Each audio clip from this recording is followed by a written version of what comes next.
about that. Let's talk about. Hang on. Because I've got issues with some of the other Marvel villains. Okay, yeah, hang on, quiet. Let's talk about that because Marvel has a villain problem. Ignoring the Netflix series, Marvel has a villain problem in that their villains are largely rubbish. But I think the problem with their villains is because they actively make them villains rather than sticking with the thing of like villains are really just heroes of their own stories. I think that's why Loki works because to me, I don't see him truly as villain. To me, Odin's to blame really for everything Thor, because he raises them like, oh, you're both going to be king, and then when they get adult, it's like, oh no, Thor's king, not you. You're just pretend. He's very much a King Lear actually. Isn't he? Exactly, and that's why I think. But I feel like they lose that a little bit in the first Thor movie. They very much have that, and you do feel bad for Loki, and I think that's what makes him so good, is because you don't know whether you really want to be against him or not, because he does bad things, but you feel for him.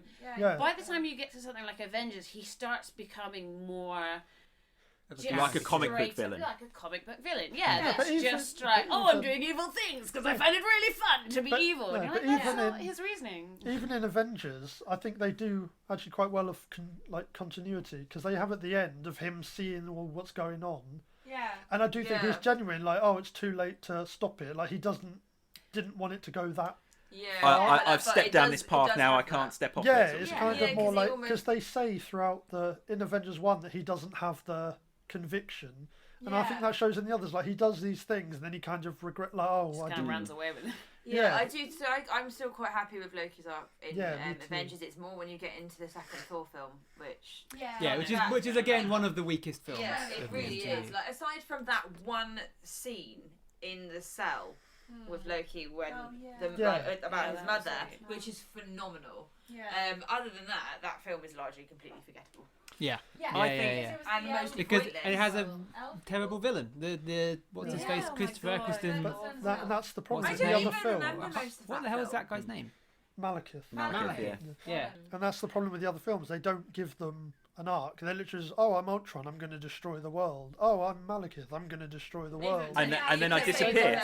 Thanos, I'm going to destroy the world. Although on the slight plus side with Thanos though, you got to Thanos. You really don't know what the hell he's doing yet. Yeah. So in terms of whether he is one-dimensional I'm convinced or not he's watching Netflix. He has got loads of box sets he's trying to get rid of. Yeah, I'll go after the Infinity Stone sooner or later. He's got a floating chair. Exactly. That's what I was saying. In one of the other ones, the post-credit scene should literally just be like, right, I'm going to Earth. You know, he said he's decided to do it himself. Yeah. I want to see a post-credit scene where it's literally just like, right, I'm going to Earth now, and he's just like paddling through space, just slowly through the chair, because he doesn't have that guy to push him anymore. It's literally or just hitchhiking through space. With the Infinity. Try and get to Earth. I don't know who else is, but I'm of the opinion that Guardians of the Galaxy is by far the best Marvel film that's been made so far. Fantastic. But it's also the least superhero-y film that they made so far. Yeah. It's weird because, like, obviously you've got Thanos in that as well, but you've got Ronan, who is such a one-dimensional villain. Yeah, he's terrible. In a way, it doesn't actually matter because he's surrounded by, like, the whole real film is kind of mostly about villains. Yeah. And they're all such interesting, intricate characters that it doesn't really matter. And in terms of, like, fighting Ronan, you don't actually see a huge amount of Ronan fighting. Like, mostly they fight Nebula, who is deeply complex. So that's kind of a little more interesting, and that's kind of why that one works, because it is a story of villains, really, struggling with what path they should go down, because they're not really heroes. They only become heroes, but then at the end they're sort of like, let's just go do a bit of both, you know. It's also, I think if you think about it too much, it's very unclear why Ronan's been allowed to exist. Because why are they not hunting him down? They know about him. They know he's been massacring people. Why is there not some sort of galactic war against him? It's not clear. Even the Kree, which is his species, Yeah. you know, they brokered a peace deal because they don't want war between the two things. Why are they not reining him in some way? Yeah. They can't handle him, and they're just sort of like, well, he's not acting on behalf of us. He's not aimed at us. Yeah. But actually, getting back to what you were saying about villains being a genuine threat, if you look at one of the best villains, as in Darth Vader, particularly in the original, not so much the prequels, but in the original... before they mastered it and acted in the horrendous that I will not. Yeah. But if you think about it, he was... No. you didn't know a particularly large amount about him, but you knew that if he was coming after you, you were in trouble. Yeah. You know, he shot down half of the rebel fighter squadron on his own. You know, he kind of tore through all the defenders on the ship, kind of thing. He killed Obi-Wan Kenobi.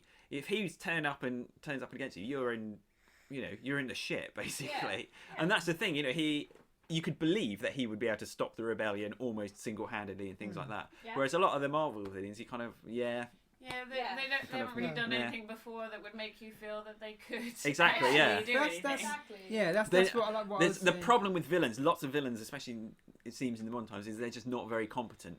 Yeah. You never get to see them. You know, rising to the top of this evil. And then you have to take them down. Yeah. They always seem to start chasing down in like their first kind of real big problem. Well, that's what I was saying, is that the stories are about the villains trying to take down the hero rather than Star Wars, the heroes trying to take down the villain. Yeah. Like, but Captain America: Civil War, the guy who is the villain in that, Zemo. He's quite effective, yeah. He is, yeah. He but does. his lack of his whole plan is just to destroy the Avengers. And I did quite like him. You don't see a lot of him, but he displays quite a lot of competence. He achieves the aims he does. It's a little bit kind of Joker, highly complex, plan that has to go perfectly for it to go slightly right. And again, but it was a good reimagining of the character, I think. And again, because they give you his motivations, and you can actually feel sorry for a guy who did lose his family situation would want revenge against these people. Exactly. Because I think it should be. They should have a villain that you actually, if he wasn't against the heroes, you would kind of root if we'd have gone into to watch the Zemo story, you'd think, and there was all these people who are kind of like taking their own battles that we know nothing about and killing people all over the place. It's basically the Punisher. You root for him because he's going after the people that killed his family, and it's the same. He's doing the same. It just so happens that it's the people we're meant to root for that he's trying to destroy. And you feel sorry for him because beyond being an evil bastard. Yeah, exactly. And his family was killed not by someone saying, that family there, I have to kill them, or agreed. It was just we were fighting our own battles, and sorry, your people got killed. Yeah. I'm going home now. Yeah, see you later. The thing is, as well, with things like superhero movies, they're so entrenched in a level of fantasy. There's no realism. There aren't people with superpowers. You have to put all of that aside. That it needs to have some kind of grounding in a reality for people to feel kind of emotionally attached to it, and therefore keep wanting to watch it. And it is things like the backstories and the reasons why someone would do something beyond. Nobody in the world, even the most evil people, have just done something because. There is always, to them, they are right. And they have a reason, behind it, whether you agree with it or not. So, or it might be a mad reason, but it's still a reason. It might be absolutely crazy, but it's got to be rooted in something. And I think if you don't have that in something that is so fantasy-based, like a superhero movie, you completely lose your audience, because we have nothing to link connect ourselves with. to. Yeah, there's nothing to connect with. Yeah, and that's why, sorry. No, that's just... In writing, I was once told, and I said it earlier, and it's always stuck with me, the whole thing is there are no villains, they're just heroes of their own. Yeah, I like that phrase you used, actually. That's always stuck with me. I mean, even Red Skull from the first Captain America, who is one of the more fleshed out Marvel villains. Ironically. Is but even him, his character description is a man who Hitler thought was a bit much. Yeah. that's he's just super evil. That's how it is. Can I point out that in Captain America: Civil War, I really like the fact that the general guy, just kind of shows them all the destruction that they've done, and they sit there kind of going, "Shit, we did this. Were we helping? Did we just?" I still think they should have said when they were showing in the Avengers, New York being smashed, and you saw that bit of a camera thing where the Hulk, it was obviously done on someone's phone, and the Hulk jumps up and smashes a thing, and you know that the person who was filming that died at that point. And that's what and that was New York. I think Falcon or Black Widow or somebody should have put up their hand and going, didn't you fire a nuclear weapon at that city? And that's the other thing as well. He shows all these things, but he also doesn't. He forgets to show the one from Harlem that he actually caused by setting that abomination. He leaves off the one that he's responsible for. Yeah. Just to make him feel bad. Yeah. I wonder about Ultron very briefly. Yeah. As a character, I kind of feel that he worked. He's one of the more interesting villains. However, that film doesn't work. No. And I don't know. I can't really put my finger on why Ultron doesn't. The film itself doesn't work. There's a lot going on in it. That might be that. There is a lot. I think it seems to be a bit disjointed. I feel like yeah. Although I think Josh Paul Whedon. Bettany- Who doesn't love Paul Bettany? I love Paul Bettany. I think Josh Whedon said of he had so many demands from Marvel that's one of the because he said I'm quitting Twitter now and I'm just gonna having a nervous breakdown whilst making the it's film. it's kind of like can we all get round and give Josh Whedon a hug just so it's okay. It didn't really work, but it wasn't terrible. It's okay. There's a lot of loose threads. I loved it because I saw it in I think was it the premiere for it? I think it was the premiere for it I got to go to, and that I absolutely loved it in the cinema. And I was really excited beforehand as well. And then I kind of thought just before the film started, I was like, actually, I've got so worked up and so excited about this that it's not going to live it. But then on the day that I watched it, I really loved it. It's only when I've kind of watched back again, I start going, it's not quite. A bit messy. I don't know what it is. Liked it the first time and really liked it the second time. It took the second viewing for me to kind of go, okay, I'm piecing it together. I'm liking this. I'm liking that. I like it. this. Fine. It's okay. But if we had to rewatch all of them, ready for like the next one that's going to come out, I think when you got to like Ultron, you'd be a bit like, okay, it's just with Iron Man 2, I'm a bit like, okay. Well, luckily, what is it? Guardians of the Galaxy is. Oh, just before it. Oh, damn, I thought Guardians of the Galaxy was just after it. Watch Ultron, then Guardians of the Galaxy. But you've got to watch Guardians of the Galaxy, then no, you've got to watch Ultron. That's annoying. Guardians of the Galaxy, then Ultron, then Ant-Man. Yeah, and I'm not even sure where Agents of S.H.I.E.L.D. fits in with it all now. Well, that's because I haven't watched that, and now I wait a minute, there's no references going on. Yeah. Well, that's the thing. That was one of the things in the first scene of Age of Ultron is they're going to get Loki's scepter back. Yeah. Now, I didn't see Agents of S.H.I.E.L.D., so, as far as I'm concerned, Loki's scepter, they left it on the top of Tony Stark's building. And then suddenly, Hydra have got hold of it. Yeah. But that's because they explained that Hydra infiltrated the Agents of S.H.I.E.L.D. Well, I think the MCU... that's how they got it, because they were posing as I think S.H.I.E.L.D. the MCU has a second problem, and that problem is called Agents of S.H.I.E.L.D. Yeah. Because the series doesn't quite work. Me and Kelly have watched all of it. Actually, no, I've watched the new ones. You haven't watched the new ones. Lost it a little bit towards the previous season, and I've watched the first episode of the new series. It's also difficult as well because obviously if you're going to watch the series, like you're like, well, hang on, where does this film slot into the series? Where? Well, no, it's like the films you can almost put them in an order and be like, okay, well, this is the way that this is kind of the order that they run in. But then S.H.I.E.L.D. sort of runs alongside. But you're like, okay, well, series 1 is here, and then this kind of happens there. And which episode do I need to watch before which film? Like you almost need now like an actual like cheat sheet giving you a rundown of how to watch it. That's what the they films should do. happen. Well, I've seen it all. Me and Jay have seen it all. So the films do happen parallel to the series, and they fit in their reference. They sort of happen in the background, and they have some impact on the plot. Yeah. But you do get the impression that Agents of S.H.I.E.L.D. is being written independently of the films. Like they don't know what's going to happen in advance, but suddenly something happens and they have to reference it. Yeah. Because they have their own storylines and arcs. So just every now and then they will tie in with what happens in the film. Yeah, the series really came alive after Captain America 2, when obviously S.H.I.E.L.D. turned out to be Hydra. Yeah. And then the series came alive and the S.H.I.E.L.D. was collapsing, and it was our little team who were trying to do their own thing. Sorry, I missed going dun dun dun. So then the rest of that series worked really well. But then, bizarrely, what they did is they rebuilt S.H.I.E.L.D. And so now you have S.H.I.E.L.D.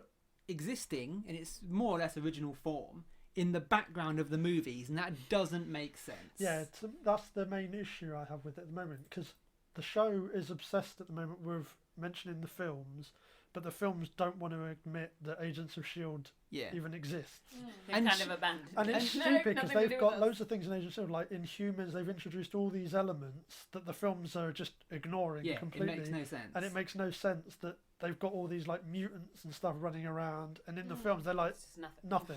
I like this idea of the S.H.I.E.L.D. Agents of S.H.I.E.L.D. being a kind of like crazy fanboy to the Marvel film. It is a bit. That's what it feels like. It feels like everything else is connected, but they're like the annoying stepchild is left in the corner. I saw it like Home Alone. All the others are on holiday, and they're at home just trying to enjoy themselves. Well, S.H.I.E.L.D.'s entire purpose, S.H.I.E.L.D.'s entire purpose is to monitor, catalogue, and basically recruit superheroes. Or Inhumans. Yeah. So how come Tony Blair noticed Spider-Man and they didn't? Tony Blair. Tony Stark. Tony Stark. Tony Blair noticed Spider-Man. Hang on a minute. How come Tony Stark noticed Spider-Man? If Christian, Clare was in don't you Marvel's- dare cut that out. And, I won't. yeah. But how come Tony Stark noticed Spider-Man and they Yeah. didn't? Is what I was Yeah. saying. Yeah, Yes. and Like, that's they're the thing that's going to annoy me as well. the Because answer. who's watched Luke Cage? Yes. Not Yes. yet, but Because- I really No want to. spoilers. Without no, it's not spoilery, but No there's spoilers. loads of Luke Cage like being mentioned on news shows and radios and stuff like that. Yeah. And the longer Agents of Shield don't reference the fact like, oh, there's this bulletproof guy in Yeah. New York. They have Let's to. maybe I recruit love him. that, In I the- can't wait to in watch the- this series. Like It's a his good character series. in It's good. Jessica Jones is really interesting. I love Yeah. Jessica Jones. Jessica as Jones well. I is do, I love brilliant, Jessica and Jones. Well, also, Yeah, it's just who brilliant. should be, like I was saying, should be referenced in Shield, Daredevil as well. He They- gets news coverage. Yeah. They Because should- they The should fact that he's be- not referenced that much in Luke Cage is a bit weird. Because since Yeah. they're meant to be But it's now, so because they've It's a bit. introduced those Accords, so their job is meant to be going around finding superheroes to sign this. You know, Yeah. you've got to officially register Yeah. to do what you're doing. So to They're just them really ignore not very like, good at oh, their let's jobs. ignore the superheroes running around New York Yeah. willy nilly. Let's Maybe not they're go not in their catchment area. recruit them. We all liked Agent Coulson going around Yeah. in all the films in Phase 1, kind of popping Yeah. up in Yeah, the films. just I mean, Agent he could just Coulson. pop up in Yeah. all the TV And they series don't and even have to pop up. They should just at least mention, oh, we've sent an agent to Yeah. investigate Yeah. this person in Harlem. Yeah. But we couldn't find him. Yeah, Whoops. yeah. Just something. Just mention Well, that I they can't know say he what it is, 'cause it's exists. a spoiler for the series. You know, should we when talk about like the TV even in series? Civil War, when they were talking about all the threats in the world, it would have took 2 seconds and they go like, oh, and then all the Inhumans popping up around Yeah, the yeah. world. Yeah. Yeah. But Presumably yeah. hundreds of them. Yeah. Loads of them. Yeah. Yeah, no, we'll talk about the Netflix series quickly to say they're brilliant. And They Matt, are you should watch They them. are, yes, they are brilliant. Yeah, yeah. Yeah, they are, genuinely Daredevil fantastic. Series 1 was really, really good. Yes. How are the just- getting back to our conflict here? How are the DC ones compared to Oh the? yeah. Yeah. Well, let's just talk TV in general though. Yeah. So what do we currently have in the connected universe? Arrow, Flash, and Supergirl Legends now. Of Tomorrow. Legends of Yeah, Tomorrow. there's So are they their own? Because I haven't seen any of them. So are they their own separate universe, or do they connect with No, the they wider don't connect DC? with the Not with the films, but they They connect connect to to each each other. Basically, the TV shows are doing what Marvel have done. Right. Like Yes. it started with Arrow, and then they had the Flash appear on Arrow. Then he got his own show. Yeah. Then characters appeared in Flash that span off into their own Legends of Tomorrow show. Yeah, so they have Right, And okay. now they've got Arrow and Supergirl, Flash. who's crossing over into all those shows. Yeah, as Supergirl well. started on a different network, but now And she's been bought by the other network, so Yeah. now she can feature in the other shows Right. as much as But she before wants. she was, they had. They did have a They had crossover Flash with the Flash, crossover. like a one-episode So crossover. basically, the show is doing what Marvel did, and the movie Yeah. should couldn't do. And be they, bothered. and they're doing it really well. I mean, Yeah. I didn't keep watching Arrow. I watched the first episode, went. I'm really and into I just Arrow. didn't watch it. Flash series 1, I thought was amazing. I Yeah. literally was sat here, and it was like getting on to like 2 o'clock in the morning. I was like, nope, next one, nope, More let's do Flash. this. I had Yeah, to, we binged it, didn't we we? had to binge it because it was Um, so good. Arrow gets a lot of stick, but I really enjoy it. I really like Arrow. I still. haven't given it enough chance, to be honest. I watched 1 episode. And then next time I just pause the Flash and go, right, explain what's happening with Arrow. Oh yeah, there's a lot of And then Arrow Flash crossovers. You will say something. I'm like, Yeah. cool, that's all I need to know. Move on. Legends of Tomorrow, I didn't think worked for me. It just didn't grab me. It was The principle of it, the too idea frenetic. behind It it was. was good. It's just something about it didn't gel, Yeah. didn't work. So that it felt like a bit of a chore to watch it. You were like, oh, I should watch it because I'm 'Cause- kind of. I think the issue that this universe has, that superhero films in general have, is they are really afraid. Well, no, not afraid, but they just can't seem to kill people. Yeah. Like there's a character, Black Canary, dies in Arrow. Spoiler. Yeah. And Twist. but It's a several second people, but spoiler. the thing is, several people have died in Arrow before and been brought back to life. Yeah. So she dies, and then they spend the entire next episode telling you how dead she is. Literally, the entire next episode This is was really, is really, really constantly people saying, "Oh my god, she's dead. She's never coming back. She must be dead." The entire episode has been telling you how dead she is, and then still after that, I still thought, "No, she'll probably come back at some point." Like, I don't believe she's dead, and then she comes back in Flash Yeah. from a parallel universe, the same her from the parallel universe, and it's just like, yeah, I don't believe this character's dead. No matter how many times you say it, I don't believe she's completely dead. Because you've Yeah. proved Yeah, that it's death kind of- isn't the end. Yeah, It's- you've it's- weakened it. It's kind of the opposite of Game of Thrones in that he was very, very Yes. keen to Yes. say that any of these can die. But the Yeah. thing is, because these are quite a valuable property that you'd want to see them in films or in TV and things like that. That's why they don't want to, kill them for good. They don't want to say that's the end of the Yeah. the story of the arc. But they seemed really relentlessly trying to tell you that she's definitely dead. Be sad about this, and I couldn't because I didn't believe them. Yeah. Have you seen Supergirl? I have. I've watched the whole series. Yeah, you like Supergirl, didn't you? Yeah. It's The ending alright. wasn't very good. It They rushed the ending. It felt. Yeah, I liked Cat Grant. She was but my favourite she's character. genius. She's She my is favourite. brilliant. Because they have the Supergirl's- same yeah, problem it's as not Legends great. of Tomorrow. Because Legends of Tomorrow, they establish a villain, Yeah. and then you don't see them for a few episodes, and then they pop up again doing something random, Yeah. and then they go away again, and only at the end they do like, oh, here's my big threat that I didn't tell you was unfolding, and now Yeah, it's... Supergirl Here it is fun in the same way that the Yeah. Flash season 1 was fun. Yeah. It just doesn't have the storyline to hold it together. Yeah, Yes, and I think exactly. I think that's what Legends of Tomorrow's problem was. Mhm. But I think they've fixed it by the end. That Series 2 actually looks really fun because I think they've nailed what their formula is. Yeah. Because they basically... Are you going to watch it at any point? No spoilers. Probably. No spoilers, but basically what they set up for Series 2 is basically they're going to be like time police going through time to all these different time periods trying to fix things Oh, that that people are Could be changing. interesting.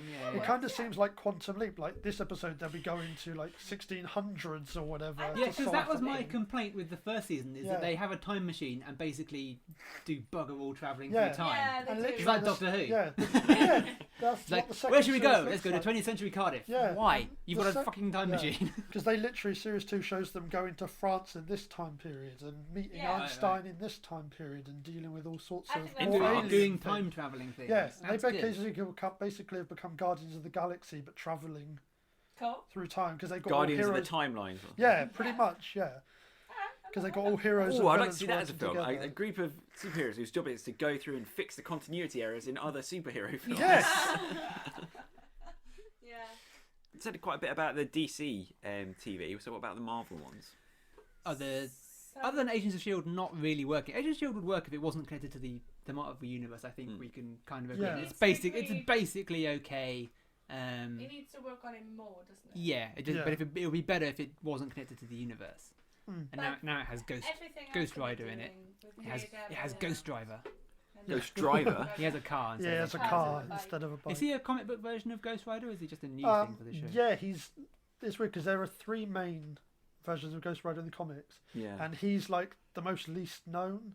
'Cause Okay. Johnny okay. Blaze is the main one, but I'm guessing they're saving him for the films. There's another one whose name I can't remember is the second most popular, like Danny Ketch or something. Yeah, that does And sound then familiar. there's him, and he only has like 1 mini issues, like one storyline, Okay. like 8 issues or whatever. But they chose to do him Yeah. instead of the And other 2. again, this is Agents of S.H.I.E.L.D. introducing, the devil and Yeah, stuff into exactly. the universe, which is presumably not going to come up in the films at all. Yeah. I think it's more because they're introducing elements that are quite well known in Doctor Strange.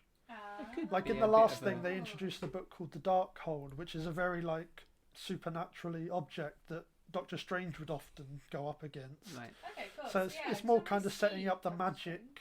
Yeah, maybe they're Side leaning of towards thing. something that we've Yeah. just not seen yet. Yeah. So Yeah, it could exactly. actually be doing. Yeah, I Yeah. think it's going to tie in more with Doctor Strange than the other Cool. ones. Yeah, they're Oh, trying to yeah. set up more mystical, supernatural. Yeah, 'cause that has been magic very elements. noticeably Yeah. absent from the Marvel Yeah. universe. Yeah. Is it? It's not magic, it's just Well, we some got kind of some- science. Are we- So they Yeah. started to put a little bit in. But while we're here, are we looking forward to Doctor Strange? I'm not Very thrilled by much the so. trailers. Oh, I think I haven't it was seen the I brilliant. trailers, really actually. enjoyed the trailer. The actually. I last would trailer say- as well, got I really thought was excited. brilliant. The whole. Did you see the bit with where they showed Mads Mikkelsen more? Oh, we're Yeah. talking But about okay. Yeah. Mr. It's Mr. Doctor. Doctor. Mr. Doctor. No, it's Strange. Well, who am I to judge? Yeah, I thought Yeah. that made me laugh out loud. I thought that was Have you brilliant. seen the bit with the Wi-Fi password? That's Yeah, that was yeah. genius. So really good. Just What like, is this? have you seen it? No, I haven't seen the. We'll show you. He in a goes minute. to like a mystic temple to learn mystic arts and stuff, and they give him a scroll with like Shambhala written on it. And he's like, "Oh, is this my mantra?" And they're like, "No, it's the Wi-Fi password. We're not savages." yeah. And it's just perfect. It just really made me laugh. I'm struggling to get excited about Doctor Strange. I don't know why. I just watch it and kind I of think the trailers have been. Okay. I mean, I'm gonna watch it. Well, it's not like a I'm comic kind book of I know excited anything at all it, but about. Yeah. it's So not No, because, no. like Benedict Cumberbatch is brilliant. But that's something they've got I- so Even many most good of the people actors in in it. it. It's got like Tilda Swinton and Georgia Ejiofor. Like it's got some. It's got Yeah. Tilda Yeah, Swinton as even an Mad- Asian man. even Well, I mean, Mads that gives me the Mikkelsen thing is is like really the cast and stuff and the fact that it is like the cast is led by Benedict Cumberbatch, like that kind of gives me faith that at least the performance and the characters are going to be really strong.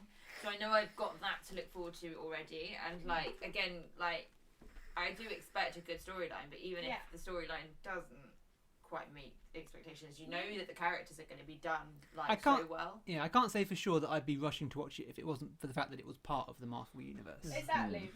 Like I'd probably be like, yeah, I'll probably go see that, but it's the Marvel universe. I'm like, yeah, I'll probably see it the day it comes out. The reputation everyone has that's making it, I think. Yeah. But rather than actually any of the things that you've But the Netflix series, though, going back to it, they are gritty. They are gritty, dark. Yeah. I think Daredevil season 1 is the best version of Batman that we're probably ever going to see on TV, because it really is that sort of Batman. It's him taking on the crime bosses. The Kingpin specifically, it's gritty, sort of gangster, the Wire, almost the Wire style. Right, drama. Oh, that does sound good actually. It is really good. And I remember watching it thinking, this is if only Batman was like this. Exactly. What about Gotham? Because that's had. I haven't seen it. I've not seen it, but I've heard such mixed feelings about it. It's because I've watched all of it up to date, and it's terrible, but there are enough good bits in it that are really good. And like we say about villains, the villains in it are really good. Like the guy who plays the Penguin is the best version of the Penguin there's ever been on TV. The guy who plays the Riddler is brilliant as well. They're just so like crazy. So which villains do they have in it? Who have they had? They've had Mr. Freeze, the Riddler, Catwoman, Poison Ivy. Are they all as children, right? Not all of them are. Like the Riddler's already grown up, but you see them more like normal, and then they start to go crazy. See, the thing is, of the DC villains, two of my favourites are actually Mr. Freeze and Poison Ivy. Yeah, because of the two. So Mr. Freeze is really good in it. They make it really like down to earth, more realistic. Yeah, well, the idea about Mr. Freeze is he was, and Poison Ivy, both of them were not actually.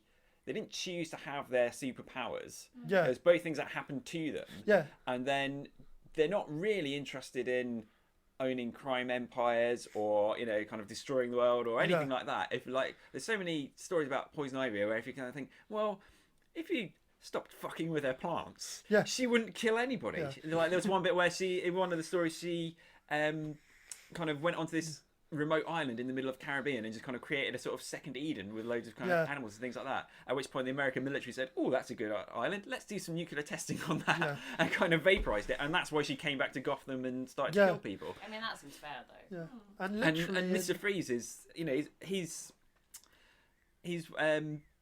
I still see you. If you ignore that, but the thing is, the whole idea is he was trying to find a cure for Huntington's disease with his wife, who he put in, into cryogenic sleep.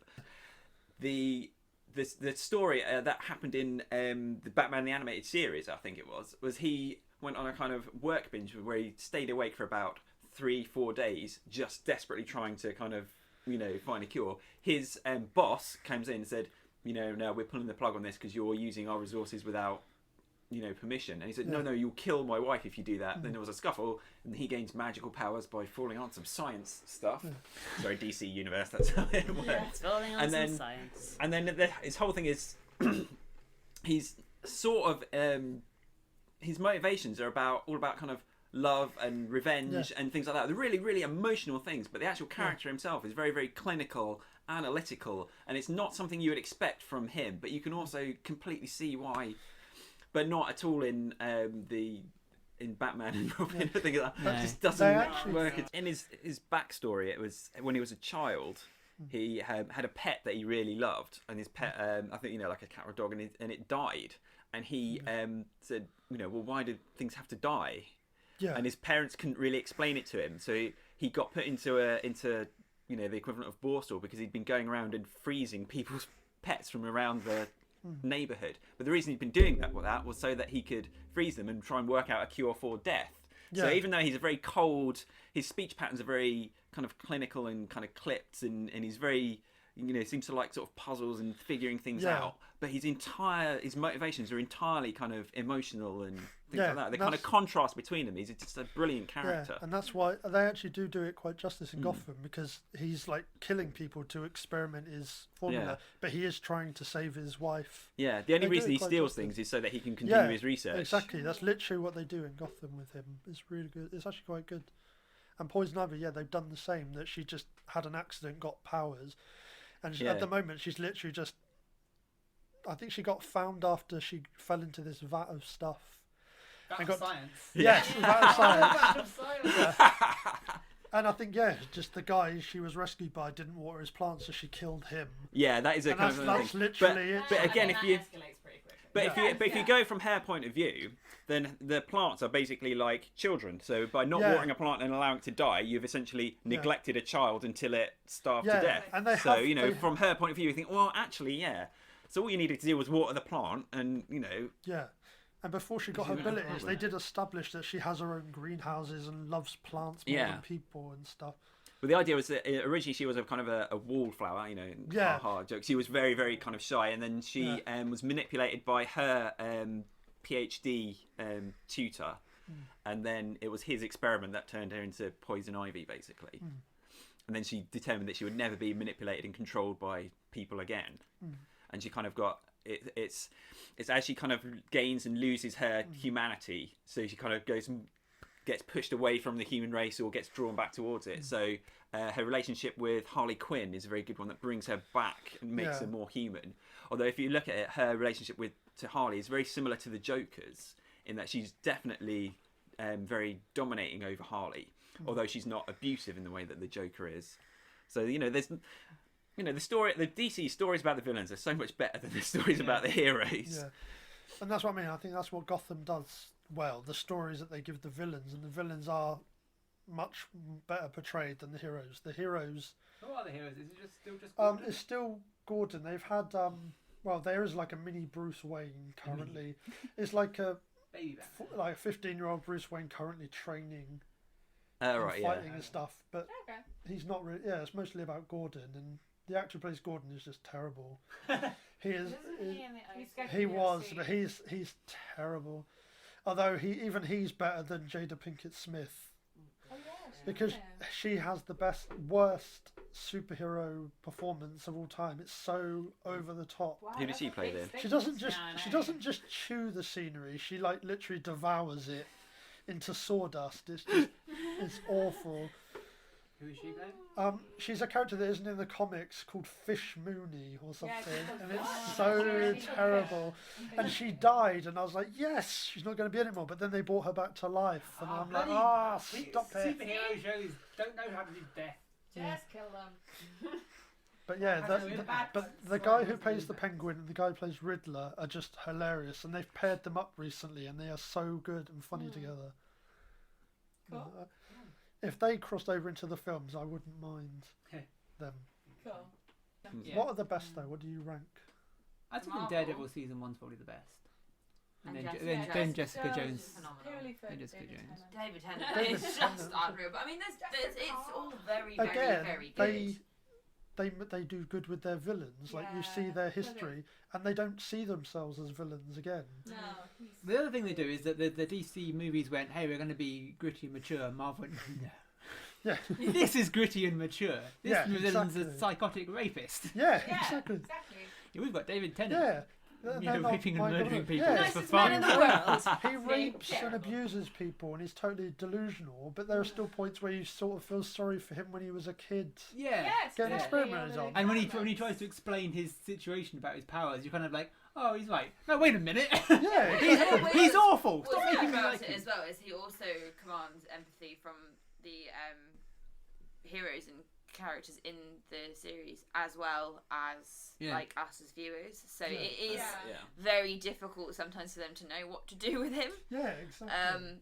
It's just I And think very Kingpin's in the very- series as well. They and it's particularly with Jessica Jones. I haven't watched a lot of the other ones, but they do almost the opposite with the heroes as they do with the villains. Like the villains, you kind of want to like them because there's some good in there as well, and they have genuine reasons for doing it. But then the heroes screw up on such a regular bit. Yeah. It's like you've just gone, okay, so here's a normal human being that has all of the faults and everything else that we all have.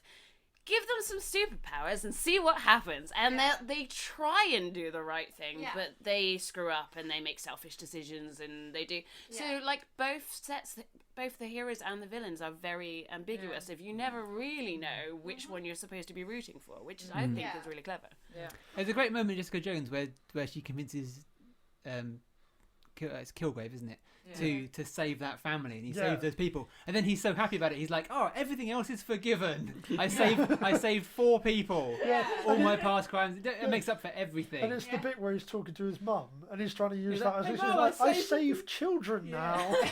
So all the rapes and stuff I've done, it doesn't matter. I saved children now. He saved 2 children. Yeah. No, Luke it's Cage is good. Luke Cage is really of the looking forward 3, to it's probably the starting this one. weakest. It is Well, Yeah. Daredevil It season is- 2 is probably the weakest, but Yeah. even I though the think Punisher Luke was great. Cage is the main thing about Luke Cage is that it feels like it was going. It's good, but then It's a bit they've messy. kind of they've added on extra plot too many. Yeah, it's a bit messy. Because I think like they got to episode 7, they did like these big shock moments, and they thought like, oh, these would be good for shock value, and then after that they're like, oh, what do we do now? Oh, we've got to bring back introduce this all other storyline. We'll bring in basically the same character again, but slightly crazier. Yeah. I gotta Yeah, say, more though, Bible episode quotes, 4 yeah. of Luke Cage, the kind of like all about his backstory thing. Yeah, that was good. Brilliant. It And was. I mean, I said to you literally, like, we finished watching it, and right at the end, he has that moment. It's not that much of a spoiler, where he just kind of goes, "I am Luke Cage," and you're just like, Yeah. it's just like the "I am Iron Man" bit. Yeah, Iron Man, exactly. and you're like, yes, yes you are. And I was like Yes. applauding. But yeah, it's not 100% there though. No, Of but the it's three, a which is good. a bit of a shame. It's. But I'm like, looking forward to the definitely- Defenders a lot. Oh, Oh, gosh. so Should we am talk I. Defenders news? No, The we main said news of Defenders. Defenders is they announced that Sigourney Weaver's going to be the main villain, Yeah. playing the main villain, which I think You is don't know awesome. her character yet? No, They haven't released the character, but I think it sounds. to kind I of think paint it sounds a awesome. picture, they had like the New York Comic Con, and they had all the Defenders come on stage. So Yeah. you've got who have you got? You've got Finn Jones, the actor Jones, playing Iron Fist. and then they released the Iron Fist trailer as well. Yeah, They've got Daredevil, so Matt Murdock is yeah. Daredevil. Charlie Cox. They've playing- got Luke Cage and Jessica Jessica Jones. Jones. Jessica Jones. Why are And you being so maybe- having a brain fart on Brain this? was going. I can't remember the last one. There was Yeah, they're another going to be the person. mini Avengers. Yeah, So they Which is going to are- be kind of awesome. The and mini They were dark, all gritty on Avengers. the stage. They were all on the stage at Comic Con, and then out walks Sigourney Weaver, Mm. and like the whole audience just apparently just started chanting, "Holy shit! yeah, Holy shit! yeah. Holy Because shit!" I don't know, to me it's awesome, and I just keep having images now of Iron Fist, Jessica Jones, Daredevil, and Luke Cage all getting beaten up by Sigourney Weaver. Yeah, yeah. And it just sounds That'd be brilliant to me. I'd I watch a mean, whole that- series of them just fighting. Yeah. Just fucking Sigourney Weaver. Like, yeah, has it's- anyone 13 seen episodes, Cabin just in the a long Woods? fight. Hmm? Yeah, Has anyone seen Yeah. Cabin- And literally, there's a bit with her fighting. I can't remember the character's name. It's Sigourney Weaver fighting that guy, the stoner guy from Cabin in the Woods. And I just picture that, just seeing her in like a Some like sort a of dress, like a suit, supervillain. Yeah. and just fighting all these Just fighting. superheroes. It's Yeah, gonna be great, and we love Marvel for making great Yeah. casting decisions like they do. So yeah. I think their casting is brilliant Oh, so far. yeah. So yeah, anyone It's have a really guess nice of who to see she's that Marvel, playing? isn't it, Defenders? I don't really know the universe that well. Yeah, I'm trying to think because I think Daredevil is more setting up the Defenders, like the bigger Mm. overall story. But I have no I'm idea. still who she'll be surprised playing. Bullseye hasn't appeared in any of them. Yeah, I think they're Yeah, saving him for I like Daredevil Bullseye. 3. I think. Maybe. Yeah, I like Bullseye. Yeah, I saw the Anvis trailer. Yeah. It wasn't much going on, but it was lots of Yeah. fighting stuff. Don't know enough Another about the hallway character. fight. Yes, fine. Yeah. That's You another always reason fight you in need to watch hallways. Daredevils. That's another reason you need to watch Daredevils because the fight You've sequences told me are about that before, amazing. actually. Yeah. They announced Yeah. Punisher casting as well, didn't they? Yeah, but I couldn't Yeah. find anything. Ah, okay. No, because I think they've This announced. is- No, I just think because they've announced Ben Barnes is going to be the Ah. main villain, Mhm. and I think it's going to be Jigsaw. I don't Okay. know if anyone knows. Vaguely. I think that's a good Saw idea this? because it's kind of a villain of his own making, so Yeah. it would make sense. Because the story is that he throws a guy into like a glass crusher or something, and his face is all disfigured, but he doesn't die, and that's what creates this villain. So I like the idea of Punisher creating his own Yeah, because Yeah. he was created by a Conflicting. villain and Yeah. then creates villains in turn. Because Yeah. it's basically all about like, oh, is he justified killing all these people? But then by not killing this guy, by doing what he does, he creates a even Yeah. worse villain than before. So I think it should be an interesting series. Yeah, and I think the Netflix game Yeah. on Marvel is strong. Films on the whole, I think we're agreeing are strong with a few blips. Yeah. They never fall too far below average. I don't think. That's the thing. Marvel Their films. kind of low point is average, Yeah. Yeah. whereas DC's kind of high point is average. Yeah, That's Exactly. basically what they can do. But no, I would recommend maybe getting into the TV shows if you haven't. Give Flash a try if you need some DC to invigorate you, to something to give you faith in the DC universe. Give Flash a try. No, I just play Arkham again. Just play the Arkham games. Yeah, no, that works as well. So yeah, I think that's going to wrap it up for us. That's on the Marvel versus DC. We will be at Comic-Con, maybe with some more news there at the MCM Comic-Con in London at the end of October. In a 3 weeks time from now. Yeah, not long. Long at all. Got loads to organise before then. So we're going to try and record live there, which is going to be theoretically will work. If nothing else, we'll be able to get interviews with the people that are there in the video section. Yeah, exactly. We'll bring you some news from there. But yeah, that was our first episode, which is was a bit of a rambling one. There's a bit more structure for the one, but we wanted to talk about Marvel vs. DC in plan for Comic-Con because the way we're going to be marketing this, or maybe we're going to be, on Twitter and whatever, talking about this, it's going to be a lot of lead up to Comic-Con. So why not talk about superhero stuff? Because that seems like the thing to do. And we'd love to hear your thoughts as well on the. Yeah. Find us on Twitter. So yeah, I'll repeat that. Find us on Twitter at Deleted Scene Pod, and find the Deleted Scene Podcast on Facebook and Instagram and everything else. There'll be links and stuff below. Yeah, there'll be links and stuff below. We'll figure this all out as we're going along. But yes, that was our first rambling thing that I'm going to cut together later, and hopefully we'll be like, wow, what a mess this was. This could still go horribly wrong. Yeah, this could still go horribly wrong. Just so this could still go horribly wrong. This is entirely possible that no one but us will ever hear this. Hooray. So no. At least we had fun, right? Yeah, we did. And we had Harry though. So. Well, thank you for listening. If you are listening, and if you're right in the, if you're in the future, listening to thinking, where did these superstars begin? And you've gone back to listen to us. Sadly, is where we It began. wasn't here. This was this was our first just count this tentative episode step. and skip to the ones that are all fabulously planned and structured in the future. Okay. Thank you for listening. Thanks. Bye. Thank you. Bye.